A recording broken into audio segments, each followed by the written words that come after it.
Hello and welcome to the Grand Line Review, your source for everything One Piece, and today it's time to talk about dragons. Not that one, not that one, not that one, but yes, this one. The one who looks the least like a dragon, and he even has Monkey in his name, which is suspicious. But Monkey D. Dragon is one of the more permanent question marks in this series today, and I would like to explore the question of whether or not Mr. Dragon is a Devil Fruit user. Because almost 900 chapters after his official introduction to One Piece, we still don't know. Making Dragon a more mysterious character in this regard than even Shanks, who was confirmed to not be a Devil Fruit user, although not in the actual series mind you, but in an official article, which is still far better than anything that we've had in regards to Dragon. Then again, Shanks is a very popular boy, having ranked in 11th place in the most recent character popularity poll, whilst Dragon came in at a very, very sad 85th place, which I find mind-boggling because it means that Rika, Kumashi, and Penguin all got more votes than Dragon. No wonder he always has this very sad, concerned look on his face, but if you want to turn this sad dragon into a happy dragon, then please do show him some love by subscribing to the Grand Line Review, which will also result in you receiving regular One Piece content uploaded straight into your YouTube feed. Don't you dare leave Dragon hanging. But onwards with the actual video now, this 900 chapter question mark of a man is something that is commonly speculated amongst the fanbase. Because despite the distinct lack of dragon related content in the series, what we do have of him drops in some pretty powerful hints of the capabilities of this man. So I'm going to go through these events and then we're going to attempt to determine what kind of Devil Fruit user Dragon is, or even if he is a Devil Fruit user at all. So stepping into Dragon's very first appearance in good old chapter 100, here Dragon famously stops Smoker from capturing the boy who we now know is Dragon's son, but there's a wide variety of strange weather phenomena that seems to conveniently accompany Dragon's presence here. But this event is very strange because it actually differs quite greatly between the anime and manga versions. And not only that, but there's even a mistake in the official English translation that can make things even more confusing than they need to be. So starting with the manga, Dragon stops Smoker and says the world is waiting for our answer. And then we cut to this panel of like this huge gust of wind, with Dragon seemingly saying wind blast to accompany it, which taken at face value seems like a fairly generic attack name. However, this was later recognized as a mistake, with the original Japanese line being Topo Dea, which more accurately translates into shouting something like a squall?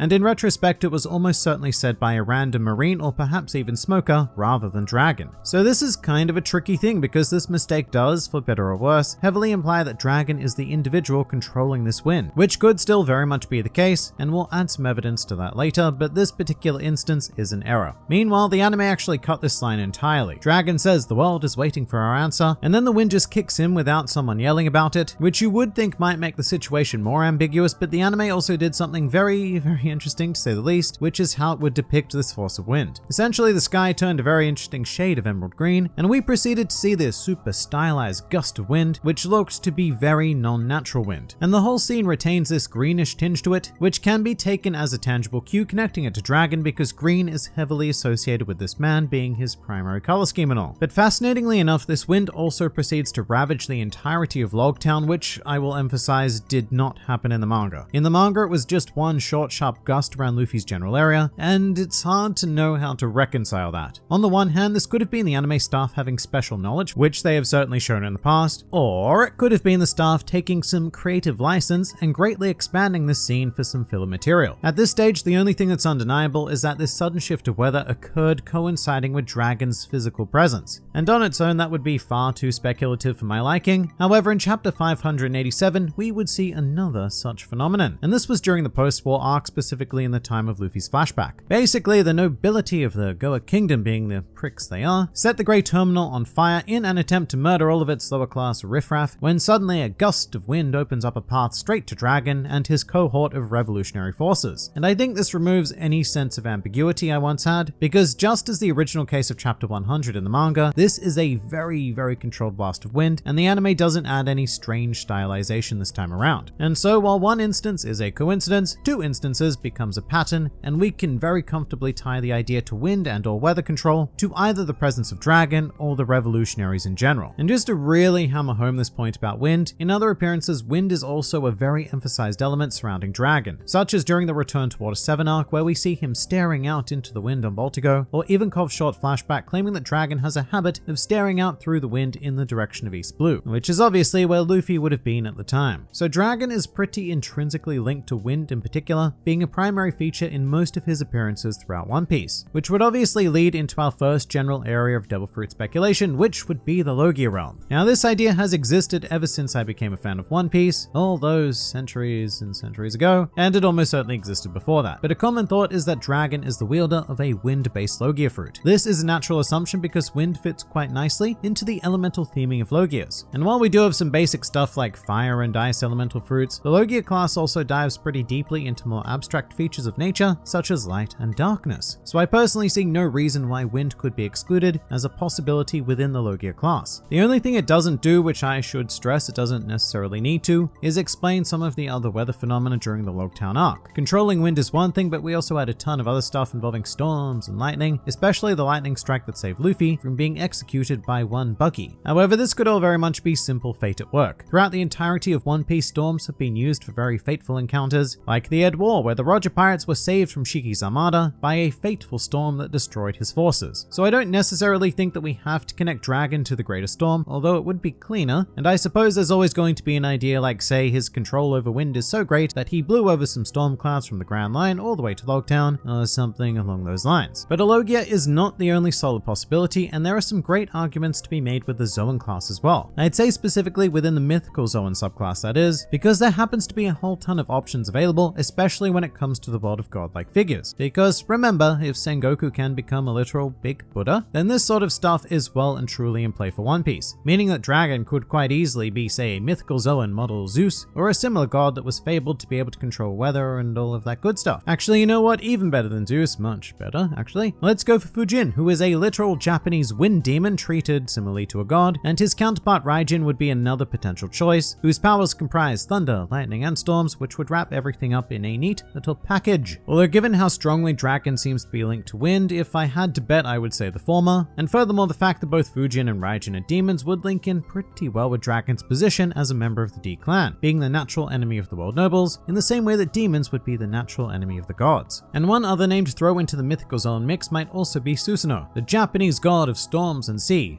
being particularly relevant in the world of One Piece. And I could probably go on forever listing mythical figures who have been linked to having the power of wind or storms, so let's just end that particular exploration by saying that the realm of Zoans is wide open for Dragon to fit rather comfortably into. But another thought that's often brought up though is that Dragon would be a literal dragon Zoan fruit, which is an idea that I'm personally not wildly keen on. It's just a bit too on the nose given that his name is literally Dragon, and right now we're exploring that whole idea of dragons with the Wano arcs. Kaido could very much be a dragon Zoan fruit user, albeit an Eastern dragon, although that still has very much yet to be confirmed. But we also have Momonosuke, whose artificial devil fruit was clearly based on an Eastern dragon, heavily resembling Kaido. So I guess there's room for Dragon to be another type of dragon, but really after Wano I'm hoping that we're kind of done with dragons. Not that my hopes have any bearing on the series whatsoever though, which is why I do mention it here out of sheer obligation. But let's also briefly touch on the Paramecia class now though, and I feel like we can dismiss this pretty easily. Logias and Zoans both make a decent degree of sense, but you would really have to stretch your thinking to make a decent case for a Paramecia. These fruits tend to have very isolated effects when not awakened, that is, and are mainly focused on bodily augmentation. And even when they're not like Foxy's Noronoronomi, they still have a comparatively small area of effect. But it's just so unlikely that with everything we've seen, Dragon could be lumped into the Paramecia realm, and I can't even think of a decent way in which I could argue it, even if I was to take for granted that he was an awakened user. So if you can, please do say so in the comments below, because I would be quite interested to hear your Paramecia related ideas. But we also need to ask the very necessary question of, is Dragon even a fruit user to begin with? A lot of this video has taken many assumptions as something of a fact, and that, well, that can be a very dangerous thing, because here's the deal. Yes, Dragon has been associated with grand wind phenomena on 2 separate occasions, but both of those cases could have been a different character, such as another member of the Revolutionary Army. We've never seen Dragon invoke this strange wind power, and in fact in its very first demonstration in the manga, Dragon actually looks like he's defending himself or bracing against the wind. And it's difficult to imagine him engaging in this act if he were, say, a wind Logia, because why would you bother? You are literally wind, so it's not going to affect you. And I'd also say something similar for a mythical Zoan, but it is very important to note that the anime not only admitted the line that accompanied this panel, but also the wind's effect on Dragon. We do not see his reaction to the wind, which could be an instance of Oda perhaps regretting depicting Dragon that way and fully forming the idea of his powers at a later date. Because here's something that not a lot of people want to admit, but One Piece is much less planned than you would think. It's really solidly done in general, but Oda does retroactively change earlier ideas after discovering better ones. So it's hard to know how much stock to place in a piece of art that was drawn 21 years ago at this stage. And if Dragon is a Devil Fruit user, then maybe he wasn't intended to be at this point, and maybe he still isn't intended to be one. And of course, there are always going to exist some more left field explanations, like the idea that Dragon and the Revolutionary Army might have control of the ancient weapon Uranus, the most mysterious of the three to us at this point, but one that is heavily hinted to have a sky-based effect to match how Pluton devastates land and Poseidon controls the sea. And as such, Uranus could have a powerful wind-based effect that Dragon is able to harness because who knows what form it takes. Not me,